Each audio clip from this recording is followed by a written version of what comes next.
అలాంటి దేశంలో దేవుడు సమృద్ధితో నింపి ఉన్నాడు. దేవుడు సమృద్ధిగా ఆ దేశంలో ఆహారం ఇచ్చి ఉన్నాడు. సమృద్ధిగా ఆ దేశంలో నీళ్ళని ఇచ్చి ఉన్నాడు. సమృద్ధితో ఆ దేశ ప్రజలను కడుపు నిండా తిరిగి త్రాగుచ్చు ఉన్నారు. కానీ దేవుడు ఆశీర్వదించిన దేశము, దేవుడు అభిషేకించిన దేశము, దేవుడే స్వాస్థ్యముగా చెప్పిన దేశంలో సమృద్ధి లేదు.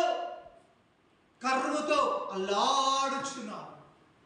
దేవుడే వాగ్దానము చేసిన దేశము కదా, దేవుడే ప్రమాణము చేసిన దేశము కదా, దేవుడే వాగ్దాన పూర్వకముగా అబ్రహాము గారికి ఇచ్చిన దేశము కదా.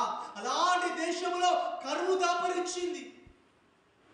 కానీ యోసేపు ఐగుప్తు దేశంలో, దేవుడు శపించిన దేశంలో కరువు లేదు. 3 పూటలు తిరుగు త్రాగొచ్చు. ఆ దేశ ప్రజలు ఆ దేశంలో ఉంచుండగా ఆ యొక్క యాకోబు గారు ఇచ్చిన యోసేపు గారి జీవితంలో దేవుడు ఆ రీతిగా కార్యం చేస్తున్నారు. యోసేపుని ఎక్కడి నుండి అయితే ఎప్పటి నుంచి అయితే అక్కడి నుంచి తీసివేస్తున్నారు, కొన్ని సంవత్సరములు గడిచిన తర్వాత విపరీతమైన కరువు ఆ ఇంట్లో దాపురించింది.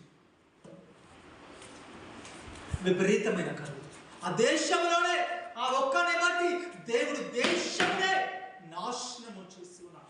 దేవుడే స్వాస్థ్యముగా ఇచ్చిన దేశంలో కరువును అనుమతిని ఇచ్చి ఉన్నాడు. ఆ దేశము కరువుతో పెడ్రైపోతుంది. అలాంటి ఉన్నప్పుడు దేవుడు యోసేపు జీవితంలో గొప్ప అద్భుతమును దేవుడు చేసి ఉన్నాడు. తన సహోదరులకు ఒక ఆలోచనను యాకోబు గారు తెలియజేసుకున్నాడు.